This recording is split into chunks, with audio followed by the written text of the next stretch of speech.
Hello friends, स्वागत है आप सभी का तक्षशिला पर। मोदी सरकार ने खेला बड़ा दांव, निकाल दिया 10 लाख सरकारी नौकरियां। मोदी जी का प्लान है कि अगले 18 महीने में 10 लाख सरकारी नौकरियां जो है निकाली जाए और इसके लिए सरकार जो है वो प्लान कर रही है, मिशन मोड पर ये काम कर रही है, जिसका निर्देश खुद मोदी जी ने दिया है। क्या है ये पूरा का पूरा न्यूज़, आइए इसको जानते हैं। लेकिन उसके पहले देखते हैं कि मोदी जी ने ट्वीट क्या किया है। तो ये मोदी जी के ट्विटर हैंडल से आपको पीएमओ इंडिया से ये ट्वीट नजर आ रहा है। PM Narendra Modi reviewed the status of human resource in all departments and ministry and instruct the recruitment of 10 lakh people be done by the government in mission mode in next 1.5 years। 14 जून को ये tweet हुआ है और जैसे ही मोदी जी ने ये बात कही तो उसके तुरंत बाद जो है वो अपोजिशन यानी कि कांग्रेस के द्वारा जो है इस पर चुटकी ली गई और कहा गया कि 900 चूहे खाकर बिल्ली हज को चली। और मतलब आप जान ही रहे हैं किस प्रकार से ये ट्विटर पे जो है इस प्रकार से वॉर शुरू हो गया। इसका जो सोर्स है इस न्यूज़ का, ये business line, times of India, दो जगह आपको नजर आ रहा है। बिजनेस लाइन ने जो इसको कवर किया है, government to fulfil fill up 10 lakh vacancy in central ministries departments. ठीक है, यानी कि कुल मिलाकर समझ में आ रहा है कि ये केंद्र सरकार की जो है वो नौकरियां हैं, सेंट्रल गवर्नमेंट के जो भी डिपार्टमेंट्स हैं उसमें ये नौकरियां हैं जिसमें भरने की बात हो रही है। और इसमें कहा गया है कि अभी मार्च 2022 तक लगभग 2.84 लाख जो है ये एस्टिमेटेड है, जो था कि भर दिया गया है ना। और टाइम्स ऑफ इंडिया ने भी इसको कवर किया है कि PM direct minister to recruit 10 lakh people in 18th month to fulfil vacancies. तो ये सारी आपकी जानकारी है। आइए इस पर हम लोग चर्चा करते हैं, इस पर हम बात करते हैं कि क्या है पूरा का पूरा न्यूज़ और इसको समझने की कोशिश करते हैं।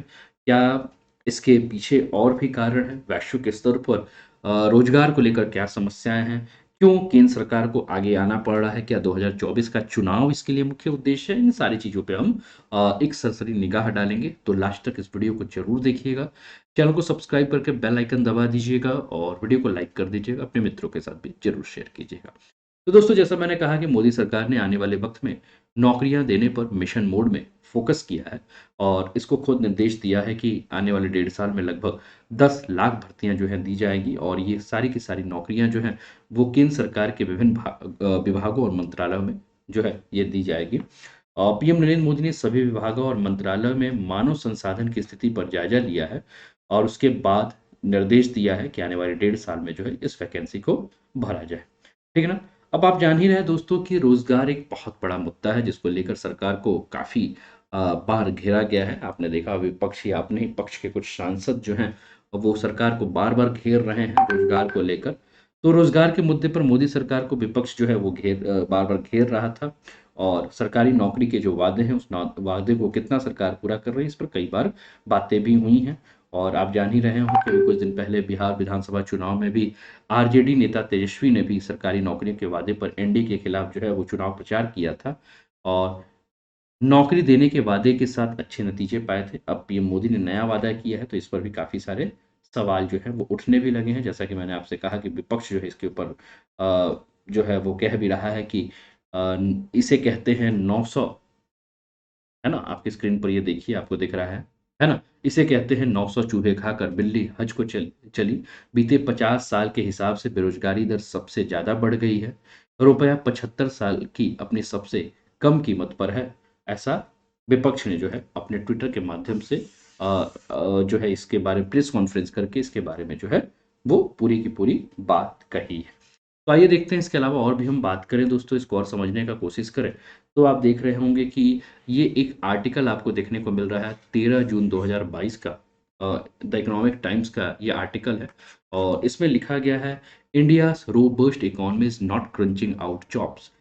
The disconnect is a result of India's uneven growth, which is powered by the vocational consumption of the country upper strata, but whose benefits often do not extend beyond the urban middle class. The pandemic has magnified the divide, throwing tens of millions of Indians into extreme poverty, while the number of Indian billionaires has surged, according to Oxfam। तो कुल मिलाकर इसमें पूरी की पूरी बात की गई है एक भारत के में जो एक गरीबी और अमीरी के बीच में जो स्तर है जिसमें ये कहा गया है कि बहुत सारे लोगों के रोज़गार भी चले गए हैं।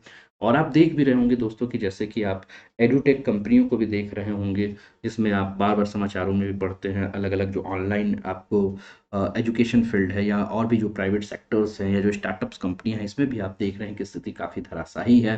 प्राइवेट सेक्टर्स में जो है वो इन्वेस्टमेंट जो है अब पहले की तरह जो है उतना हो नहीं पा रहा है, लोगों के जॉब जा रहे हैं। तो अब सरकार को ये लग रहा है कि हम जो क्या करें कि केंद्र सरकार की भी भर्तियाँ देखें, वहाँ भी रोज़गार दें। और ये एक रिपोर्ट है दोस्तों, इस रिपोर्ट को अगर आप देखेंगे 20 जनवरी 2022 की एक रिपोर्ट है। रिपोर्ट जो है आईएलओ के तरफ से है, ये प्रेस ट्रस्ट ऑफ इंडिया ने इसको छापा है। न्यूज़ है global unemployment to reach 207 million in 2022। ऐसा आईएलओ ने जो है वो श्रम जो विभाग है, आईएलओ है, इंटरनेशनल लेबर ऑर्गेनाइजेशन, इसने कहा कि 2022 जो है वो सबसे खराब स्थिति, इसमें लगभग 207 मिलियन लोग जो हैं वो बेरोजगार हो गए हैं, तो काफ़ी खराब स्थिति जो है।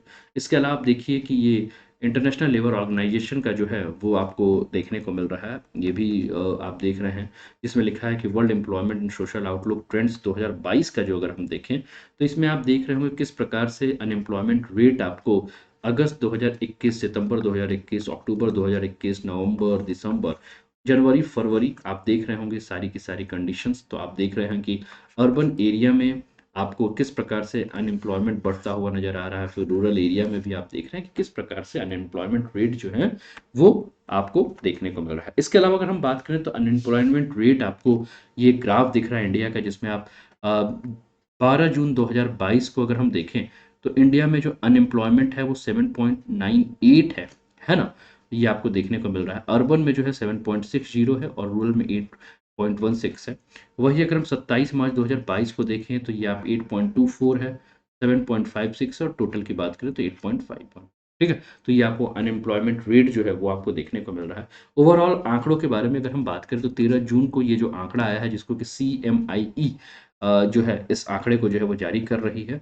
और इसमें स्टेट वाइज़ अगर देखें तो सबसे ज़्यादा अनएम्प्लॉयमेंट हमें हरियाणा में 24.6 देखने को मिल रहा है। और हरियाणा के अगर अनएम्प्लॉयमेंट रेट को देखें और पाकिस्तान के अनएम्प्लॉयमेंट रेट को भी देखें तो लगभग-लगभग बराबर है। ये पाकिस्तान का अनएम्प्लॉयमेंट रेट आप देख रहे हैं 27.6% के आसपास है और हरियाणा का 24.6%। राज्य स्तर पर भी अगर आप देखें तो आपको बिहार का 13.3% देखने को मिल रहा है, दिल्ली का 13.6% आपको देखने को मिल रहा है। तो ये आपको अनएम्प्लॉयमेंट रेट जो है वो देखने को मिल रहे हैं। ठीक है? इसके अलावा आप देखें तो अलग-अलग राज्य सरकारें भी जो हैं अपने यहाँ जो है वो रोज़गार के नए-नए अवसर को खंगालने का प्रयास कर रही हैं। जैसे कि देश की राजधानी दिल्ली की बात करें, तो देश की राजधानी दिल्ली में जो है वो रोज़गार बजट एक आवंटित किया गया है 75,800 करोड़ रुपए का। और इसका उद्देश्य क्या है कि आने वाले 5 वर्षों में 2 मिलियन यानी कि 20 लाख जो जॉब है, वो क्रिएट किया जा सके।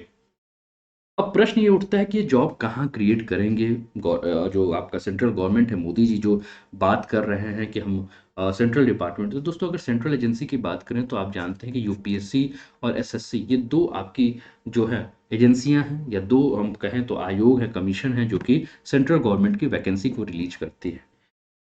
अब हम 5 साल के अगर हम आंकड़े देखें यानी कि 2017 से लेकर 2022 के आंकड़े देखें तो हम क्या देख रहे हैं कि दोनों ने मिला के लगभग 2 लाख पर्सन्स को जो है वो 5 वर्षों में नौकरियाँ दी हैं।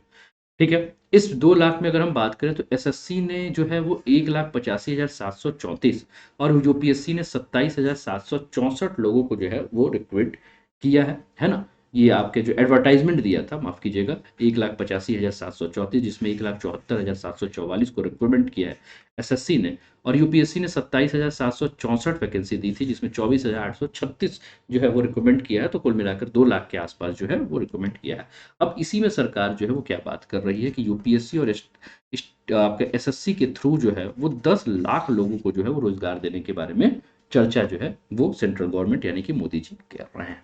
अब कुल मिलाकर अगर हम बात करें तो इस प्रकार से अगर क्या कहते हैं केंद्र सरकार अगर खर्चा देने को कर रही है तो कितना ज़्यादा, ये आपका न्यूज़ 18 ने एक आर्टिकल लिया है, एक्सप्लेन्ड कॉलम है, as a central hikes DA here how much is its total salary bill and why it could not been higher. ठीक है? तो कितना सरकार के ऊपर खर्चा आएगा, तो एक आपके सामने ये डेटा दिख रहा है 2018-19 का एनुअल रिपोर्ट जो है पे and allowance of central government civilian employees को जो दे रहा है, उस पे अगर हम इसके हिसाब से अगर हम बात करें तो हम क्या देख रहे हैं कि the total spent on salary and pension of central government employees in that year was 2.08 lakh, यानी कि 2018-19 की बात हो रही है। अब ये तो मान लीजिए आप बढ़ के जो है वो 3 लाख के आसपास जो है वो मोटा मोटी आ चुकी है 2022 21-22 की अगर हम बात करें तो ये आंकड़े आ चुके हैं, ठीक है ना। तो कुल मिलाकर सरकार के ऊपर जो है ये बोझ भी बढ़ जाएगा, है ना। आपका जो ये डिपार्टमेंटल एक्सपेंडिचर है, सैलरी है, पेंशन है, इन सारी चीज़ों को तो एक नया जो है वो बोझ बढ़ जाएगा।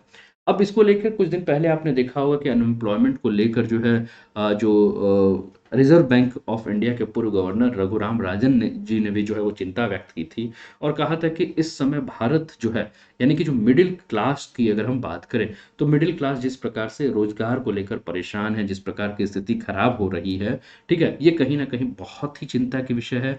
और इन्होंने कहा था कि जो इन्फ्लेशन सिचुएशन जो इंडिया का है ये अन्य देशों के तुलना में अलग है, यानी कि अगर हम पड़ोसी देशों की बात करें, श्रीलंका की, पाकिस्तान की, ठीक है, तो वहाँ की जो स्थिति है उसकी स्थिति से भारत की स्थिति की अगर हम बात करें तो भारत की स्थिति जो है उससे अलग है। लेकिन हाँ, रोजगार की समस्या यहाँ भी है और एक बहुत बड़ी समस्या जो है वो भविष्य में हमारे लिए बनकर आ सकती है।